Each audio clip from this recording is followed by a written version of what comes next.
Hello everybody. As my year with my Lincoln Town Car is already turning into a second year, I want to make a video about how much does it cost to keep this 2006 Lincoln Town Car running the way it is currently as of the filming of this video. And I couldn't find a better kind of a shot to set us up than, you know, finding this random Cadillac DeVille, because obviously, you know, I'm not the only person who ever gets carried away and kind of goes crazy for his car. Obviously I'm not. So I want to cover all the different expenses that I had so far to make sure that my car is running like it does right now. As you can kind of hear, nice and quiet. No rattles, no lights on the dash, once again, as of right now.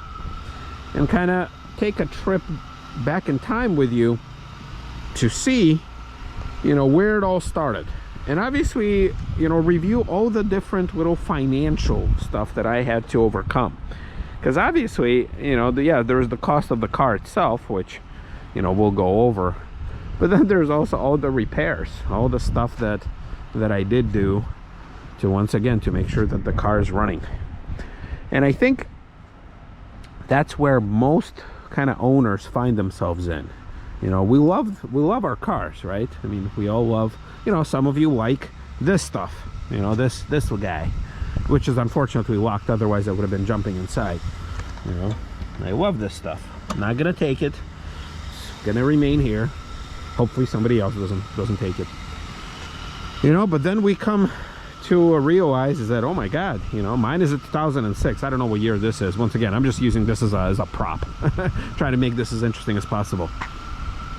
But yeah, there's the price of the car, and then this little thing breaks, and then this, and then that. So I will not cover like every little expense I had, because obviously, you know, oil change and tire rotations, you guys know, you guys understand, every car will encounter that.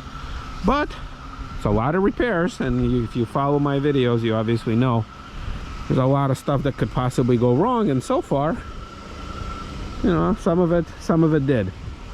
So yeah, and I'm sure other stuff will fail and will need to be overcome. So here we go. I will use this video kind of to scan all my receipts and then play a little voiceover game, because obviously I can't really do this. And as of the filming of this little segment, I got 101,191 miles. So here we go. Oh, how much does it cost me to keep my 2006 Lincoln Town Car Signature Limited in as good of a shape as I can possibly make it? Here we go. All right, so starting us off with the actual bill of sale. So as you can see, they sold it to me for $69.80 with a filing fee $7,005. Then I got $6,000 for my Hyundai Elantra. Then there were taxes added. So the bottom line is that the out-of-pocket cost is $1,521.71. So after the trade, that's how much I actually ended up putting on my credit card to be able to buy the car. All right, here's the Carfax. I scanned all that information in, so here you guys go. I am actually the 5th owner. For some reason I thought I was the 4th owner, but then it looks like owners 1 and 2 were kind of put together. So it says no reports, no nothing, no problems, just not a salvage. It says actual mileage, you know, not total loss, no structural damage, no airbags. So as far as I knew, this was a good car. This is where we start going into the, you know, the rest of this stuff. No recalls, no issues. And then obviously owner number 1 only has 29 miles in 2006. You can see the car it's an Illinois car. So owner number 1 is actually very close to me. Then we start seeing owner number 2. That's where the mileage got recorded at 29.5. But also that's probably where the vehicle ended up being traded. Also not too far from me. Continuing on, dealer inventory. Got some pre-delivery inspection stuff. Once again, nothing really that kind of would throw me off. And then owner number 3, also, once again, Illinois, not too far away. So it's actually Schaumburg, Lincoln. That's where I bought it. Once again, in 2014, got the mileage. Yeah, it's fine. 40,000 miles as of 2015.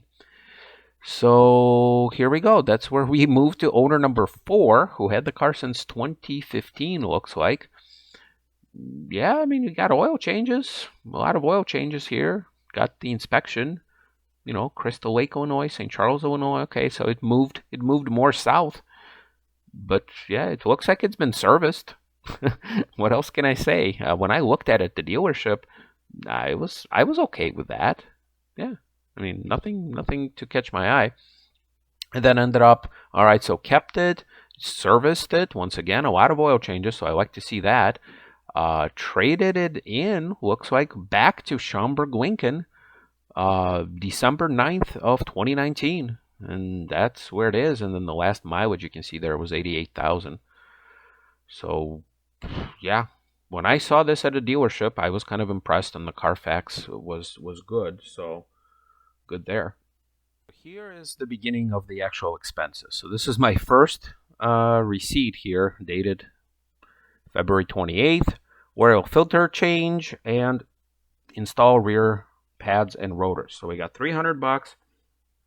Keeping a tally here. This is my first ever kind of repair, because I realized that the rear brakes were kind of squealing. So shortly, probably 3 months, a little after 3 months, I ended up getting that service done. As you can see, $300. Next, March 2nd, broken 3 bolts for $360. This was my mistake of touching the seat. I tried to fix the seat myself by stuffing it, and I tried taking off the bolts, and then as soon as I touched them, the bolts broke. So I ended up taking it to the body shop. I was holding on for my dear wife driving, because the driver's seat would recline. This was a stupid mistake on my part, which I probably should not have done, but there it is. All right, $800. Once again, not too long since the previous one. Yeah, this was rust. I should have noticed this rust when I was buying the car.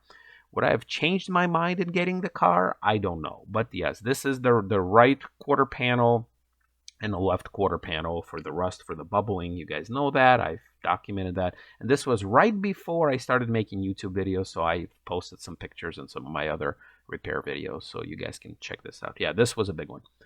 Next, once again, oil change, and what do I do? Oh, this is the install the left front seat belt assembly. So I will have a next receipt. I should have probably done it in a little bit different order here.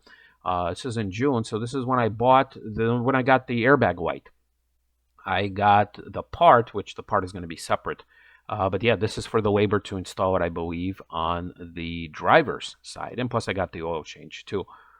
And also the transmission fluid change. Yeah, this is the part. 319. Yep, 67. Okay, so this is for the part itself. On the driver's side, you guys can see the part number here.